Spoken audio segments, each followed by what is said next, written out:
मतदान हो चुका है और एक बात कांच के शीशे की तरह साफ है कि नरेंद्र मोदी जी 1 जून को प्रधानमंत्री नहीं बनेंगे, बीजेपी की सरकार नहीं बनेगी।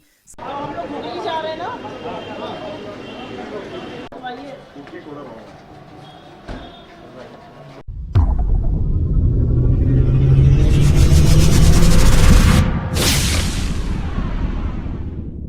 नमस्कार, मैं यशडी गिरी। स्वागत है आप सभी का यशडी न्यूज़ 9 में। खबर महाराजगंज से है, जहां लोकसभा क्षेत्र में अंतिम चरण के मतदान के लिए राजनीतिक सरगर्मियां काफ़ी तेज हो गई हैं। महाराजगंज लोकसभा क्षेत्र से कांग्रेस पार्टी के उम्मीदवार वीरेंद्र चौधरी के पक्ष में जन समर्थन जुटाने के लिए आज कांग्रेस पार्टी की राष्ट्रीय प्रवक्ता सुप्रिया श्रीनेत महाराजगंज पहुंची। इस दौरान जिला मुख्यालय पर आयोजित एक प्रेस कॉन्फ्रेंस को संबोधित करते हुए भारतीय जनता पार्टी पर जमकर हमलावर हुई। पत्रकारों से बातचीत करते हुए राष्ट्रीय प्रवक्ता सुप्रिया श्रीनेत भाजपा पर जमकर निशाना साधते हुए कहा कि 3 चरणों के मतदान के बाद यह साफ हो चुका है कि 1 जून को बीजेपी की सरकार नहीं बनेगी। सरकार इंडिया गठबंधन की बनने जा रही है। प्रधानमंत्री नरेंद्र मोदी के पैरों के तले से ज़मीन खिसक चुकी है। असलियत यह है कि संविधान और आरक्षण के खिलाफ साजिश और षड्यंत्र रचा जा रहा था। बेरोजगारों, महिलाओं, गरीबों, किसानों, श्रमिकों को वंचित करके जो 10 साल राजनीति की गई, उसका अंत होना है और न्याय होगा। कांग्रेस और उसके घटक दल जनता के हित में काम करेंगे।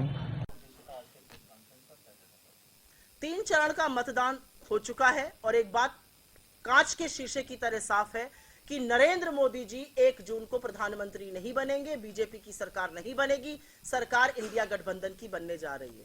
नरेंद्र मोदी जी के पैरों के तले से जमीन खिसक चुकी है। असलियत यह है कि संविधान के खिलाफ जो साजिश रची जा रही थी, आरक्षण के खिलाफ जो षड्यंत्र रचा जा रहा था, जो बेरोजगारों को, महिलाओं को, गरीबों को, किसानों को, श्रमिकों को वंचित करके जो 10 साल राजनीति करी गई, उसका अंत होना है और अब न्याय होगा। और न्याय जिस तरह की बात हमारे घटक दल कर रहे हैं, जिस तरह की बात कांग्रेस पार्टी कर रही है, 30 लाख सरकारी नौकरियों की, महिलाओं के खाते में डायरेक्ट पैसा जाने की, 1 लाख रुपए साल, डिग्री और डिप्लोमा धारकों को 1 लाख की अप्रेंटिसशिप देने की बात, किसानों को कानूनी गारंटी की एमएसपी देने की बात, उनकी कर्जा माफी की बात, श्रमिकों में मनरेगा का मानदेय 400 रुपए कर देने की बात, गिनती करने की बात, कास्ट सेंसस करने की बात। हमारा एक अकेला विश्व में देश है जिसने कोविड के बाद इस देश में जनगणना नहीं हुई।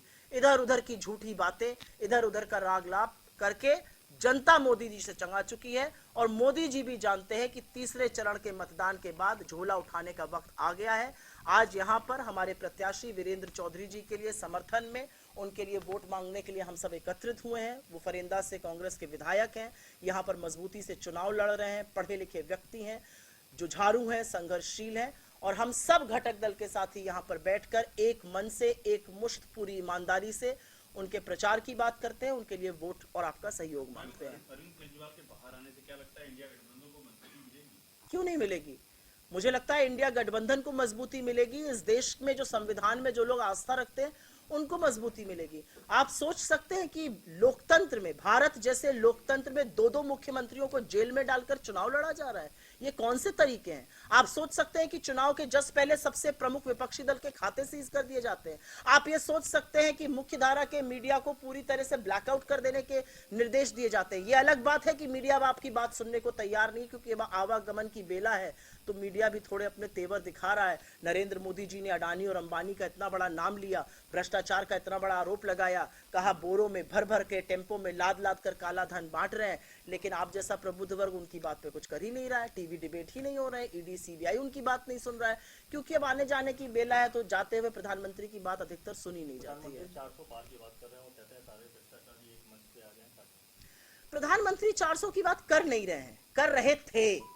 प्रधानमंत्री ने नारा दिया 400 पार, 400 पार। जनता को समझ में आ गया कि 400 पार का मतलब है ये संविधान को बदलेंगे और इसकी पुष्टि अनंत हेगड़े ने, इसकी पुष्टि ज्योति मिर्धा ने, इसकी पुष्टि गिरिराज सिंह ने, इसकी पुष्टि उनके सांसद लल्लू सिंह ने और खुद अमित शाह ने की।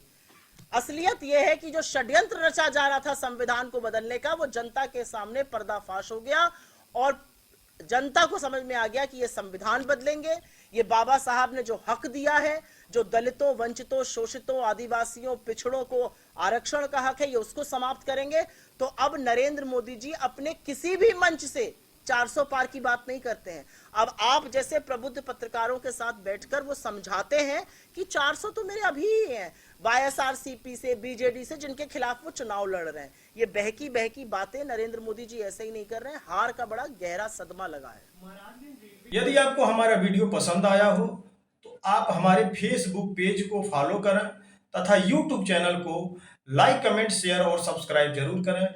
मिलते हैं जल्द ही नई खबर और नई कहानी के साथ। तब तक के लिए जय हिंद।